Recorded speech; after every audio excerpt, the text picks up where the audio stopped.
మోసం అతని బలం. దళితులు మోసం చేసిన బలం రెడ్డి శ్రీనివాస్ రెడ్డి. పొద్దుటూరులో వ్యవసాయం చేసుకున్న దళితులు వారి భూములపై వేరే వారికి ఓఆర్సీలు జారీ. రెవెన్యూ అధికారుల మద్దతు ఆగడాలు. గత ప్రభుత్వంలో ఇష్టానుసారంగా ఓఆర్సీలు ఇచ్చిన రెవెన్యూ అధికారులు. శ్రీనివాస్ రెడ్డిపై క్రిమినల్ కేసులు నమోదు చేయాలని దళితులు డిమాండ్. చూద్దాం ఎవరి శ్రీనివాస్ రెడ్డి. ఓఆర్సీలు ఇప్పించి మరీ దళితుల భూములు లాక్కున్నాడంట.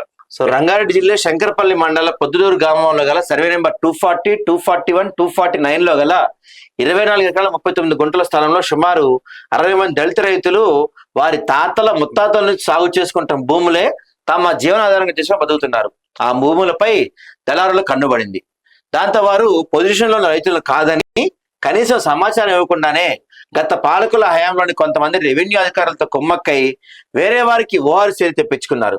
ఈ విషయం ఆలస్యంగా తెలుసుకున్న రైతులు ఆందోళన వ్యక్తం చేశారు. ఈ క్రమంలో సర్వే నెంబర్ 240, 241, 249 లో గల 24 ఎకరాల 39 గుంటల స్థలం పొజిషన్ లో ఉన్న రైతుల దగ్గరికి బలంరెడ్డి శ్రీనివాస్ రెడ్డి అనే వ్యక్తి వెళ్లి, మీరు పొజిషన్ లో ఉన్నారు కాబట్టి నో అబ్జెక్షన్ రాసిస్తే నగదు చెల్లిస్తామని నమ్మించాడు.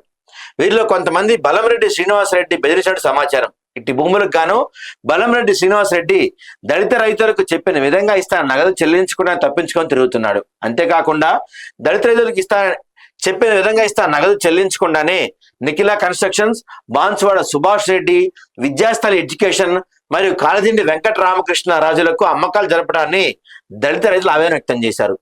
పొజిషన్ లో ఉన్న తమ భూములకు గాను తమకు సమాచారం అందించకుండానే వేరే వ్యక్తులకు అధికారులు రిజిస్ట్రేషన్ చేయడాన్ని దళిత రైతులు తప్పడుతున్నారు.